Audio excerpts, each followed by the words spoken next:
Okay, moving on. I showed you those hermeneutic views so that it would lead into the current view that we use for interpreting scripture and why we use this current view. It's the historical grammatical view. So studying the biblical text in its original historical context and seeking the meaning its authors most likely intended for its original audience based on grammar and syntax. So this is saying when we read scripture and we're interpreting what the scripture is saying, we are thinking, who wrote this? Was it Paul? Was it Moses? Was it Ezekiel? And what were they trying to say to their original audience in their words? When Paul was talking to the church at Philippi, what was going on in Philippi at that point? What was he trying to address? What was the historical background going on? That's the historical grammatical view. It is, what did the original biblical author intend when he wrote the words he wrote for the original audience at that time? That's how we interpret scripture. That's the current view and the best interpretation method to come up with the truth of what was being said. So in the historical grammatical view of the hermeneutic method, we do observations. So we do word studies. We look at structure of the literary words. We look at literary forms. So there's literary devices that are being used in scripture, and we want to be able to identify them and then observe them and take note of them. With word studies, we're not only looking at literary devices, we're also studying specific words that stand out in the passage. And we're going to be using resources such as concordances and Bible dictionaries and commentaries. We're going to be looking, when we're looking at specific words that stand out to us, unique words, not the and it and then, but unique words that are standing out to us, such as success and so forth. What does success mean in the original Greek or Hebrew when it was written?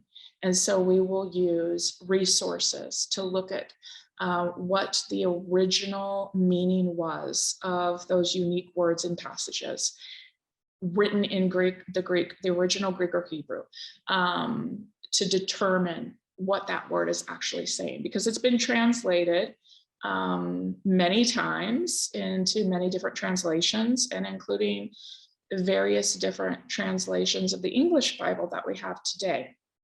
Okay, so we're doing observations of the text. Then we're going to do interpretation of the text. So we've done our observations. Now we're going to be asking interpretive questions of the text. We're going to be formulating answers to derive the meaning, the original intended meaning of the original author to the original audience. And then third is application. This is where most people misinterpret scripture, our application. So we've done our homework, we've done our legwork, and now we are going to determine how to apply the scripture's meaning to our modern day life, our modern day situations, in a way that it does not disrupt the intended original meaning that the author intended for his original audience. And so this is the historical grammatical view of the hermeneutic method, or it's the hermeneutic method called the historical grammatical view that we will be using in these series of videos to learn how to exegete scripture, dig deep, and determine what it is saying for ourselves, so we're not reliant upon teachers and pastors or prophets. Or another thing is that when we do go to see somebody, when we go to somebody's teachings, when we go to somebody's church, or when we're watching somebody's YouTube video, and they're expounding on scripture in a way, we want to then be able to go and verify that. And so what we will be learning in these series of videos will prepare you to be able to verify what teachers and pastors are saying, and then you determine for yourself if you agree or if you reject it. Okay, so I have some tips, and we've kind of discussed this a little bit. So we want to keep in mind when we're reading scripture, who is the biblical author writing to? We check who the audience is at the beginning of each book. So these are going to be study Bibles. You might not have a study Bible. You might go to the book of Luke or the book of Ezekiel, and in the beginning, you don't have all of this information. I would highly recommend getting a study Bible. They not only give you a wealth of information in the beginning of each book to tell you who wrote it, when it was written, who the original audience was, what was going on in the cultural background at that time or in that city. And then also, when you're reading the scripture, at the very bottom, you have the scholarly notes. So it's expounding on verses in the notes section, the scholarly notes section at the bottom. So if you do not have a study Bible, I highly, highly recommend a study Bible. Now, when you're reading scripture, don't look for how it applies to you. Look for how it applies to the original audience. I know that when we're reading scripture, we can get very inspired by it. But we have a tendency to read through our own lenses. So we can read scripture and we can feel and interpret how it's applying to our specific situation at that point, whatever we're going through. And that can lead us into misinterpretation. So, but when we get to the application section where we've done all of our homework, and then we derive principles to apply it to our own lives and to our own situations in a theologically sound way, that is perfectly fine. But at this stage, when we're reading scripture, we're not looking for how it applies to us. We're looking for how it applies to the original audience. And don't cherry pick. The internet is full of cherry picking. We want to read the whole book if we can, but especially we want to read the passages before and after the verse or passages that we're focusing on. To get context, we need to know what's going on before those passages and then what's going on after those passages. So if you don't have time to read the whole book, you've got to at least read some passages before and after, and maybe the chapter. Maybe you read the chapter, but especially the passages before and after the verses that you're looking at or that you're trying to interpret. We're going to look for words like but, therefore, so that, although. These are literary words with literary cues that give us a hint to things that are happening in the passage that we might not be aware of just reading it once over with our eyes instead of with our minds and with our hearts. So we're going to be looking for those words, and we're going to go into this more in the next video. And these are going to be under our word study section. Okay. Interlinear studies. So in this context, interlinear studies are comparing translations side by side. So you are going to compare, you're looking at a specific verse, you're trying to determine its actual meaning based on what the original biblical author intended for his original audience. You're going to look at the passage before, the passage after. Then you're going to look at the same passage in different translations. You're going to look at it in an NIV. You're going to look at it in an NASB. You're going to look at it in an ESV.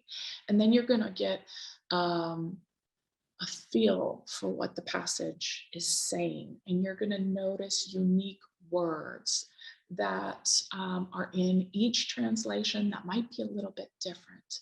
And then we're going to do word studies on those unique words. But our first step is doing side-by-side comparing of the verses in different translations. So we have some recommended, when we're doing this, we have some recommended versions for, these fall under word for word or literary translations. We have the NASB, first written in 1963. We have the ESV, 2001. We have the NET, written in 2005. We have the King James Version, New King James Version, originally written in 1611 and 1975. So these translations are considered word for word or literal translations. Then we have what's considered thought for thought or dynamic equivalence. That's the NIV, first written in 1978. Now, a lot of these, if not all of these, are gonna have been revised. So for instance, we've got the NIV right here, first written in 1978. I have a 1985 NIV that I love. And I also have a 2015 NIV that I love. So they've been revised. So you're going to have translations that are dated farther or closer than 1978, but this is when it was originally written. The NLT, the New Living Translation, it was written in 1996, and then the Christian Standard Bible, 2004. Now, here are translations not recommended to use for interlinear studies or side-by-side comparisons when we're doing biblical exegesis. And that is the Good News Translation, the Message, as well as the Passion Translation. Now, these are great for inspiration or for understanding scripture when some of these other versions are hard for you to understand.